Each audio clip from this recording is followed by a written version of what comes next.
부활의 날 당일 저녁 예수님은 제자들이 모인 곳을 방문하셨습니다. 예수님은 제자들에게 손과 옆구리를 보이셨는데 제자들은 이로써 예수님의 정체를 확인하고 인식할 수 있었습니다.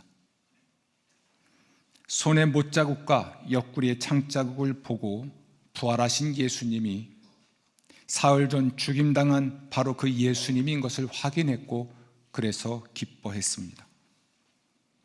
부활하신 예수님은 제자들에게 평안을 기원하셨습니다. 너희에게 평강이 있을지어다. 예수님이 돌아가신 후 제자들은 유대인들을 두려워하고 있었는데 부활하신 예수님의 나타나심은 세상이 줄 수 없는 평강과 모든 두려움과 슬픔을 이기는 기쁨을 제자들에게 주었습니다. 제자들이 주를 보고 기뻐하더라. 아멘. 예수님의 부활 후 성령이 강림하시기까지의 50일을 그러므로 교회는 기쁨의 50일이라 해서 지켰습니다. 예수님이 부활하셨고 부활하신 예수님께서 제자들에게 나타나셨고 이로써 제자들이 부활하신 예수님을 보고 기뻐했기 때문입니다. 부활하신 예수님은 제자들에게 나타나셔서 그들의 두려움, 그들의 절망, 그들의 슬픔을 치유하셨고 제자들은 부활하신 예수님을 만나 기뻐했습니다. 12 제자 중 하나인 도마는 예수님이 오셨을 때 함께 있지 않았습니다. 해서 다른 제자들이 우리가 주를 보았다라고 말했을 때 그는 확인해 보지 않고는 믿지 않겠다고 말을 했습니다. 요한복음 20장 25절인데요. 내가 그의 손에 못자국을 보며 내 손가락을 그 못자국에 넣으며 내 손을 그 옆구리에 넣어보지 않고는 믿지 않겠노라. 부활의 날로부터 여드레를 지나서 제자들이 다시 집 안에 있었습니다. 문들은 닫혀 있었고 아무도 문을 열어준 일은 없었는데 예수님이 다시 그들에게 오셔서 평안을 기원하셨습니다. 그리고 말씀하시기를 내 손가락을 이리 내밀어 내 손을 보고 내 손을 내밀어 내 옆구리에 넣어보라. 그리하여 믿음이 없는 자가 되지 말고 믿는 자가 되라 라고 도마에게 말씀하셨습니다. 보는 것을 다시 한번 허락받은 한 제자 곧 도마의 입으로부터 후대의 교회는 엄청난 신앙 고백을 듣게 되었습니다. 요한복음 20장 28절입니다. 다 같이 나의 주님이시요 나의 하나님이십니다. 또 예수님의 입으로부터 축복을 청취하게 되었는데 보지 못하고 믿는 자들은 복되도다 라는 복을 받게 됩니다. 부활하신 예수님은 제자들에게 나타나서 그들의 의심을 치유하셨습니다. 사실 무기력하게 로마 당국에 의해 처형당하는 예수님을 보고 제자들은 예수님의 정체를 의심했습니다. 과연 예수님이 주님이실까? 혹은 과연 예수님이 하나님이실까? 이런 의심이 생겼는데 부활하신 예수님을 만난 후 그들은 자신들의 신앙에 대하여 확신을 갖게 되었습니다. 예수님은 주님이시고 예수님은 하나님이시다. 아멘. 부활 후 제자들에게 나타나신 예수님으로부터 후대의 교회는 성령의 전달과 파송에 관한 말씀을 듣게 되었습니다. 요한복음 20장 22절 23절입니다. 아버지께서 나를 보내신 것 같이 나도 너희를 보내노라. 그들을 향하여 숨을 내쉬며 이르시되 성령을 받아라. 너희가 누구의 죄를 사하면 사하여 줄 것이요 누구의 죄든지 그대로 두면 그대로 있으리라 하시니라. 아멘. 예수님은 하나님의 보내심을 받아 세상에 오셨습니다. 그리고 아버지가 하라고 주신 일을 오직 성령의 도우심으로 다 이루셨습니다. 이제 예수님의 제자들은 예수님의 보내심을 받아 세상에 가고 예수님이 하라고 주신 일을 오직 성령의 도우심으로 다 이룰 수 있을 겁니다. 그러므로 예수님의 제자들은 성령을 받아야 하고 세상에 가야만 했습니다. 그런데 성령을 받는 일은 예수님의 명령이지만 또한 약속입니다. 예수님은 성령 보내시길 아버지께 간청할 것이고 아버지 하나님은 성령을 예수님을 통해 제자들에게 보내실 것입니다. 성령은 모든 진리, 특별히 예수님의 모든 말씀을 가르쳐 주시고 병을 고치는 귀신을 내쫓는 권능을 제자들에게 주실 것이고 제자들의 증언을 통해 세상을 책망한 후 세상을 구원하실 것입니다. 세상은 교회를 통한 성령의 증언과 사역을 통해 죄에서 깨끗함을 받게 됩니다. 성령의 부음과 죄 용서, 그리고 그 안에서 일어나는 인간의 새 창조는 초대교회 신앙 고백에 따르면 세례에서 일어납니다. 사도행전 2장 38절입니다. 너희가 회개하여 각각 예수 그리스도 이름으로 세례를 받고 죄 사함을 받으라. 그리하면 성령의 선물을 받으리니. 아멘. 이 세례를 주거나 주지 않을 권한, 그러니까 세례 베풀기를 거부할 권한이 교회에 부여되었습니다. 마태복음 28장 19절입니다. 너희는 가서 모든 민족을 제자로 삼아 아버지와 아들과 성령의 이름으로 세례를 베풀고. 세례는 개인이 베푸는 게 아닙니다. 그러니까 목사가 베푸는 것이 아니라 교회가 베풉니다. 또 세례받은 이후에 범하는 죄를 용서하는 권한도 교회에 부여되어 있습니다. 요한복음 20장 23절입니다. 너희가 누구의 죄든지 사하면 사하여질 것이요 누구의 죄든지 그대로 두면 그대로 있으리라. 아멘. 이건 매우 위대한 약속인데요, 교회가 사죄를 선언할 때 하늘에서 우리 주님께서 사죄하시고 교회가 이 땅에서 죄를 용서하지 아니하면 또한 하늘에서도 용서하시지 않는다는 말이기 때문입니다. 지금까지 저는 예수님이 부활하신 후 제자들에게 나타나신 일 몇 가지를 소개했고, 그리고 부활 후 40일간의 행적 중 일부분을 말씀드렸습니다. 예수님은 부활 후 40일간 하나님이 인류를 어떻게 대하시는 분인지를 결정적으로 보여주셨습니다. 그 첫 번째, 이 40일간 예수님의 행적을 통해서 알 수 있는 하나님은 환대의 하나님이십니다. 부활하신 주님은 자신을 배신했거나 죽음으로 내몰던 사람들을 찾아가 복수하지 않으셨습니다. 무력감과 죄책감에 억눌려 음지로 숨었던 제자들을 찾아가 그들의 잘잘못을 따지거나 배신을 심판하지 않고 평화를 비셨습니다. 믿음 없음을 꾸짖을 때도 부활을 믿게 하시려 했을 뿐 과거를 책망하지 않으셨습니다. 부활하신 하나님의 아들은 예루살렘을 등지고 떠난 낙심한 제자들을 직접 멀리까지 찾아가셨습니다. 한 번은 엠마오로 가던 제자들을 만나셨고, 다른 한 번은 갈릴리까지 가서 고기를 낚던 베드로를 포함한 제자들을 만나셨습니다. 그리고 그들과 식사하셨는데 이것이 제자들을 환대하신 예수님의 놀라운 모습입니다. 제자들의 쪼그라들었던 마음은 예수님이 베푸신 음식을 받아 먹으면서 희망으로 다시 가득 찼습니다.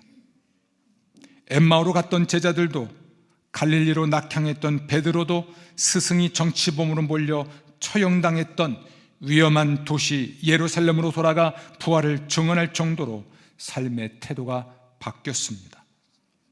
그들은 순교를 각오하고 외쳤습니다. 주께서 과연 살아나셨다. 사람을 환대하는 예수님의 모습은 죽기 전에도 있었습니다.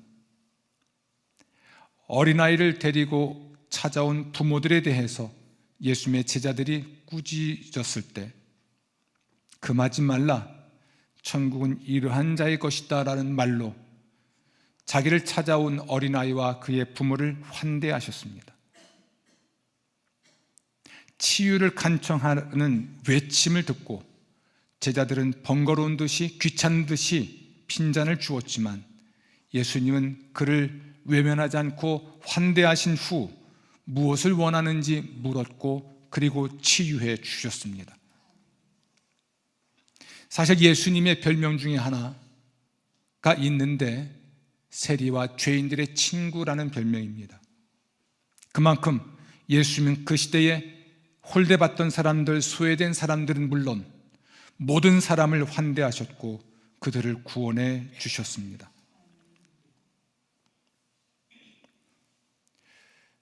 그리고 자신의 구원의 자리로 초대하십니다.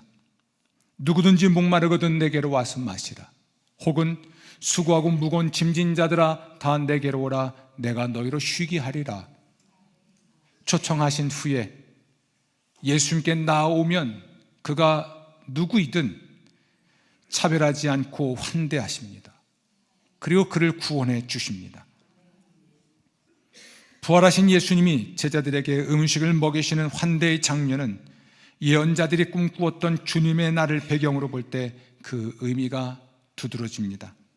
대표적으로 이사야는 회복의 은혜를 잘 차려진 식탁의 주인이 베푸는 환대로 묘사했는데 이사야서 25장 6절부터 8절입니다. 만군의 여호와께서 이 산에서 만민을 위하여 기름진 것과 오래 저장하였던 포도주로 연회를 베푸시리니 곧 골수가 가득한 기름진 것과 오래 저장하였던 맑은 포도주로 하실 것이며 또 이 산에서 모든 민족의 얼굴을 가린 가리개와 열방 위에 덮인 덮개를 제하시며 사망을 영원히 멸하실 것이라.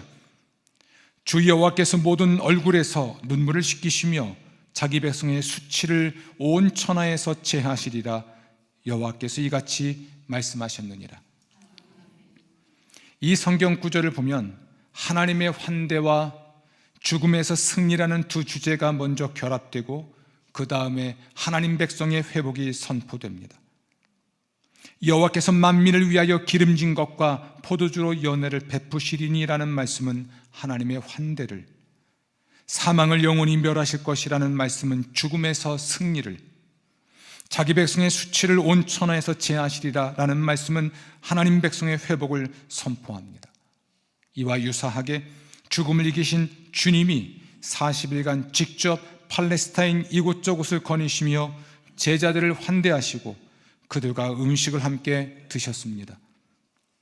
제자들은 부활 이전에도 종종 주님과 식사했지만 지금은 자신들 앞에서 빵을 먹고 계신 분이 그저 유력한 메시아 후보가 아닌 하나님께서 죽음에서 일으키신 하나님의 아들 그리스도라는 놀라움과 감격 속에서 주님의 환대에 응답했습니다.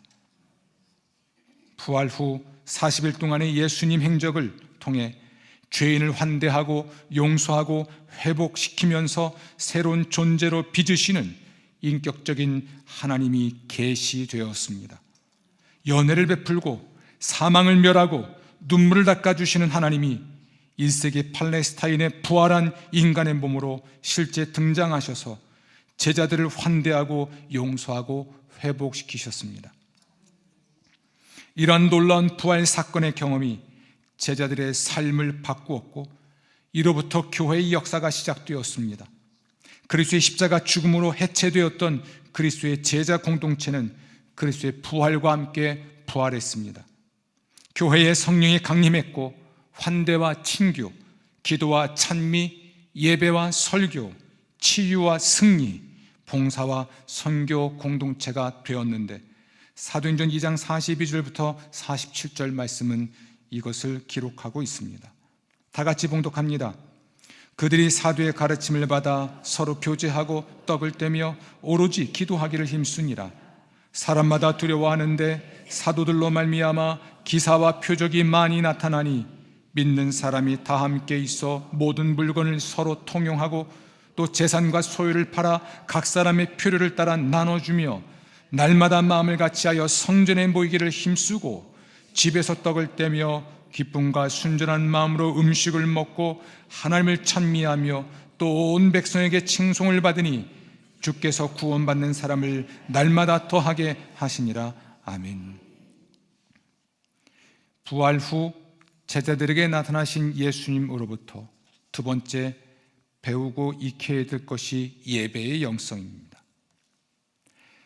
예수님은 부활 후 40일간 교회의 예배가 무엇인지 어떠해야 하는지를 결정적으로 보여주셨습니다. 한마디로 말하면 부활의 주님께서 제자들을 만난 사건은 교회 예배의 내용과 구조와 형식의 원형이 되었습니다. 예수님이 부활하신 날에 예수님의 제자들이 한 집에 모였죠. 부활하신 예수님은 그 집에 오셨습니다. 제자들에게 자신을 보이셨고 제자들과 식사하셨고 제자들에게 진리를 설교하셨고 제자들을 세상에 보내셨고 성령 강림과 같은 주님의 축복을 약속하셨습니다. 제자들은 한 집에 모였습니다. 그들을 찾아온 부활의 예수님을 만났습니다. 서로 그리고 예수님과 식사했고 용서와 치유를 받았습니다. 예수님의 설교를 들었고 예수님에 관한 진리를 확신했고 신앙을 고백했습니다. 세상에 보냄받았고 또한 성령과 축복을 받았습니다. 이러한 이야기는 후대의 교회가 당면한 중심 문제, 곧 교회 예배의 내용과 구조와 성격을 드러내는데 저는 5가지로 정리를 해봤습니다. 우선 교회는 예수님이 부활하신 날, 곧 주의 날 예배를 드리기 위해 모입니다. 그날은 처음 창조의 첫날이고 그리스도 부활을 통한 새 창조의 첫날이기 때문에 그렇습니다. 두 번째로 교회는 예배를 위한 한 집에 모입니다. 그 집은 평소에 일상을 위한 공간이었지만 이제 예배를 위해 구별된 공간이 되었고 그러므로 성부와 성령과 함께 성자께서 현존하시는 거룩한 공간으로 성전입니다. 세 번째로 교회는 기억과 재연을 통해 예배합니다. 성경 읽기와 설교를 통해 하나님의 구원 이야기를 기억하고 성찬을 통해 하나님의 구원 사건을 재현하고 시와 찬미와 신령한 노래로 하나님의 구원을 기뻐합니다. 네 번째, 부활하시고 살아계신 성자 예수 그리스도는 성부와 성령과 함께 예배로 모인 사람들과 공간에 현존하시고 영광을 받으십니다. 마태복음 18장 20절은 약속인데요, 두세 사람이 내 이름으로 모인 곳에는 나도 그들 중에 있느니라. 아멘. 예수님의 이름으로 모인 곳, 그곳이 예배당이고 그들이 하는 일이 예배일 텐데 예배 중에 하나님이 현존하시고 그러므로 예배자들은 현존하시는 하나님을 만나 그분의 구원과 축복을 받을 수가 있습니다. 만약 여러분들이 하나님의 구원과 축복, 살아계신 하나님을 뵙고 그분과 친교를 원한다면 예배에 헌신하십시오. 다른 길은 없습니다. 다섯 번째, 성령은 하나님의 구원 이야기를 기억하고 재현하여 참되게 예배하도록 예배자들을 돕습니다. 예배의 수단을 통해 하나님의 구원을 예배자들에게 실행하십니다. 성경 읽기와 설교, 세례와 성찬, 기도와 찬양을 통해 예배자들을 가르치시고 인도하시고 강건하게 하시고 거룩하게 하십니다. 성도 여러분, 이 기쁨의 50일, 곧 성령 강림 주일까지 부활하신 예수님이 세상에 계시는 40일 동안 제자들에게 나타났던 그 40일, 그 기쁨의 50일, 40일을 지나면서 예배의 영성을 회복하십시오. 예수님이 부활하신 날, 곧 주의 날을 구별하여 교회 예배로 모이는 일에 헌신하십시오. 교회당이 예배를 위해 구별된 공간이 되게 하고 삼위일체 하나님이 현존하는 거룩한 공간이 되도록 교회당을 만들어 봉헌하십시오. 어제 음악회가 있었죠. 부활절기 우리는 축하, 경축의 음악회였는데 또한 예배였고 복음을 전하는 선교였습니다. 머리 대구에서 찾아온 손님이 있었습니다. 그분의 남편은 교회하고 별로 친하지 않습니다. 그분의 표현을 전해드립니다. 음악회를 위해서 이 공간에 들어오는 순간 아무것도 없는데 교회네. 그리고 자기도 모르게 숙연해졌다고 표현을 했습니다. 공간에 들어왔는데 첫 느낌이 뭐라고요? 교회구나. 자기도 모르게 숙연해지고 기도하게 되었다.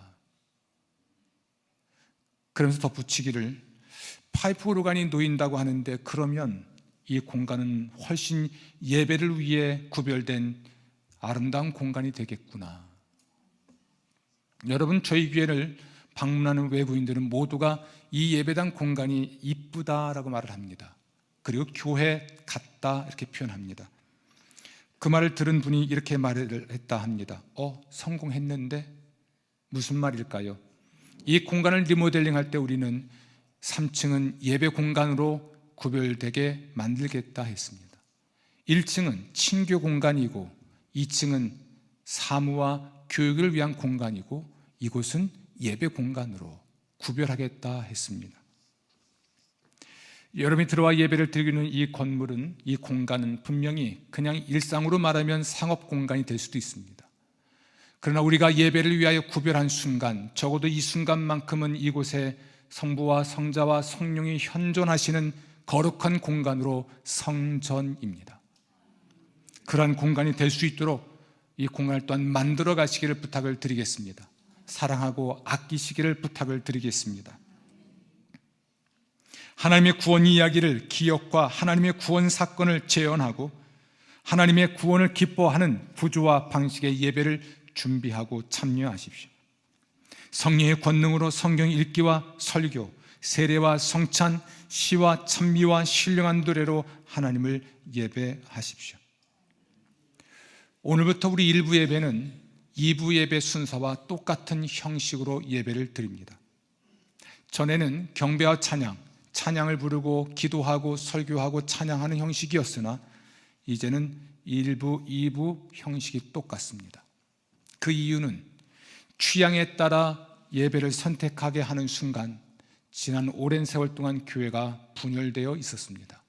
취향 차이로 구별되었으나 그것이 결국은 교회의 분열을 가져온 것이 교회의 현실이었습니다. 용기를 냈고 일부 예배 성도들이 2부 예배의 형식을 경험도 해야 하겠고 1부 예배 드리는 분이나 2부 예배 드리는 분이나 같아야 하기에 형식을 똑같이 맞추었습니다. 여러분, 다음 주에 오후 2시부터는 예배 그리고 음악이라는 특별한 시간을 준비했습니다.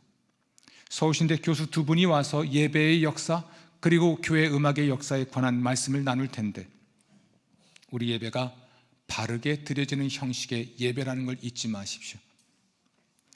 생경하고 또는 다른 교회와 달라서 어색할 수 있겠으나 우리가 맞습니다. 역사적으로, 신학적으로, 성경적으로 올바른 예배 형식으로 하나님의 복음을 담아 드리고 있으니까 자부심을 갖고 예배에 헌신하시기를 주의 이름으로 축원합니다. 예수님은 부활 후 40일 동안 세상에 계시면서 자기의 교회를 세우는 일에 헌신하셨는데 그것은 예수님 생전에 내가 내 교회를 세우겠다 약속하셨고 선언하셨기 때문입니다. 예수님을 버리고 도망한 제자들에게 나타나 교회의 토대가 되고 교회를 설립하도록 그들을 준비시키셨습니다. 예수님의 제자들은 부활하신 예수님을 만나 교회가 되었습니다. 훗날에 모든 교회의 토대가 되었고 또한 교회를 설립했습니다. 그들이 모인 집은 예수님이 현존하시는 성전이 되었고 그들은 예배를 통해 성령을 받았고 구원을 받았고 예수님의 제자로 성장했습니다. 부활하신 예수님은 살아계시고 지금도 자기의 교회를 세우는 일을 하십니다. 우리의 모임과 모임의 공간에 현존하십니다.